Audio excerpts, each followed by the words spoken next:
Ish-deputeti dhe antari kryesisë të Partisë Demokratike Ervin Saliani akuzon kryedemokratin Sali Berisha se po mban peng Partinë Demokratike duke qenë në bashkëpunim me kryesocialistin Edi Rama. Në një intervistë për MCN TV, Ervin Saliani thotë se qeveria i jep personave pranë Berishës leje dhe koncesione në mënyrë që Berisha të qëndrojë në krye të Partisë Demokratike dhe të mos cënojë për asnjë moment Partinë Socialiste për të kthyer pushtetin. Keni parë ju njëri me mediat vetën, me bizneset vetat, me logjik të vetën, i vetmi njëri që nuk ka probleme këtu me regjimin është Sali Berisha, tjerët kanë probleme, o kërcënohen, o futen burg, siç më ka ndodhur mua, o ju mbyllen bizneset, o ju vendoset tritol.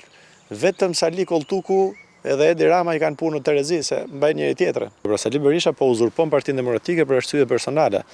Pra nuk ka mbajtur asnjë premtim, as që do të sillte në pushtet Partinë Demokratike, as që do të triqte zvarr Edi Ramën, as që do t'i zgjidhte deputetët anëtarësia, as që do fitonte zgjedhjet lokale, as që do rregullonte marrëdhënien me ndërkombëtarët. Saliani cilson Berishën autokrat që ndryshe nga rastet e ngjashëm në vendet e tjera, preferon të qëndrojë në opozit. Sipas Salianit, Berisha ka pjesë të ekipit të tij, të njëjtët persona me të cilët humbi në zgjedhjet e 2013-s. Kjo tregon sipas Salianit që qëllimi nuk është fitoria e pushtetit. Është i vetmi kryetar opozite në gjithë botën. Bota njeh autokraci dhe regjime ku ata që janë në regjim rrinë me vite të gjata. Mund të jetë Vučić, është Rama këtu, ka qenë Viktor Orbani deri diku, por ka, po themi, është Vladimir Putin që rrin në pushtet duke pasur pushtet dhe qeverisje. Sali Berisha është i vetmi autokrat në opozit. Ka 36 vite ka kthyer biznes opozitën. Kush ja vodi zgjedhjet Sali Berishës në vitin 2013? Këtë ekip ka pas. Ka qenë qeveri.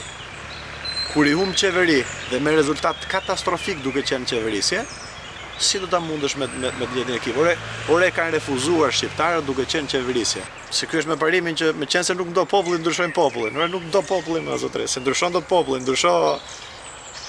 Ish drejtuesi politik i Partisë Demokratike në qarkun e Elbasanit dorëzoi dosjen për të sfiduar Berishën në zgjedhjet e 23 majit për kryetar partie, por Berisha nuk e bëri pjesë të garës pasi e konsideron të vetë përjashtuar që bashkëpunon me krimin e organizuar.